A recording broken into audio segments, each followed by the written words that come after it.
आज का प्रेरक प्रसंग। अवसर की पहचान। एक बार एक ग्राहक चित्रों की दुकान पर गया। उसने वहां पर अजीब से चित्र देखे। पहले चित्र में चेहरा पूरी तरह बालों से ढका हुआ था और पैरों में पंख थे। एक दूसरे चित्र में सिर पीछे से गंजा था।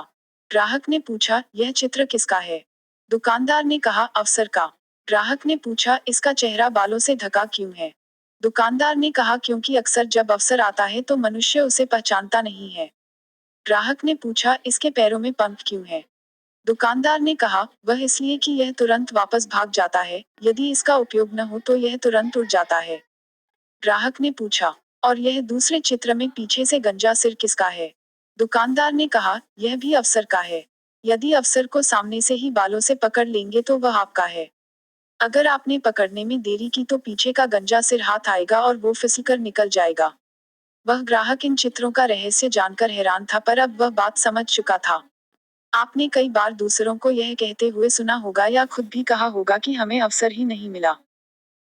लेकिन ये अपनी जिम्मेदारी से भागने और अपनी गलती को छुपाने का बस एक बहाना है।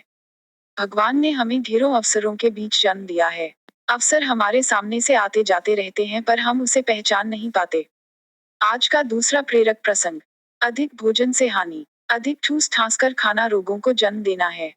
पेट का आधा हिस्सा अन्न से, चौथाई हिस्सा जल से भरना चाहिए और शेष भाग वायु के आवागमन के लिए खाली छोड़ना चाहिए। जब तक पहले का खाया हुआ भोजन पच नहीं जाए तब तक पुनः भोजन न करें। इससे भोजन पचने में सुविधा होती है और शरीर में भी स्फूर्ति, ताजगी और प्रसन्नता रहती है। एक समय की बात है, आत्मानंद की मस्ती में रमण करने वाले भगवान बुद्ध जेतवन में ठहरे हुए थे। एक सुबह कौशल नरेश प्रसेनजित बुद्ध के पास आकर बैठ गए। नींद उन्हें अभी भी सता रही थी, परंतु वे बार बार अपनी आंखें खोलने का असफल प्रयत्न कर रहे थे। भगवान बुद्ध ने जब उनकी यह दशा देखी तो पूछा, आपकी सुस्ती का क्या कारण है? क्या रात को आप अच्छी तरह सोए नहीं? कोट, राजा, भंते, रात को मैं सोया तो था, परंतु पता नहीं क्या बात है कि जब भी मैं कुछ खा लेता हूँ तो मेरी ऐसी दशा हो जाती है। वास्तव में राजा प्रसेनजित भोजन के विशेष प्रेमी थे। चटपटा, मसालेदार भोजन बनवाकर खूब पेट भरकर खाया करते थे। आज सुबह वे नाश्ता करते ही ऊँघने लगे, परंतु वे सवेरे सवेरे लेटना नहीं चाहते थे। इसलिए बाहर टहलने के लिए निकले और टहलते टहलते जेतवन पहुंच गए। बुद्ध, राजन, आप अधिक भोजन करने के रोग से पीड़ित हैं। आपकी ऐसी स्थिति इसी कारण हुई है। अधिक भोजन करके हर समय सोते रहना, मानो भरपेट अनाज खाए हुए सूअर की तरह लौटते रहना है, यह मूर्खता है। अधिक भोजन करना आलस्य, रोग और कष्ट को जन्म देता है। संयम रखकर परिमिति मात्रा में भोजन करना ही बुद्धिमानी है। ऐसा भोजन तृप्ति भी देता है। अल्पाहारी व्यक्ति जल्दी बूढ़ा नहीं होता और अनेक शारीरिक पीड़ाओं से बचा रहता है। राजा प्रसेनजित ने बुद्ध की शिक्षा के अनुसार चलने का प्रयत्न तो किया, परंतु सफल नहीं हुए।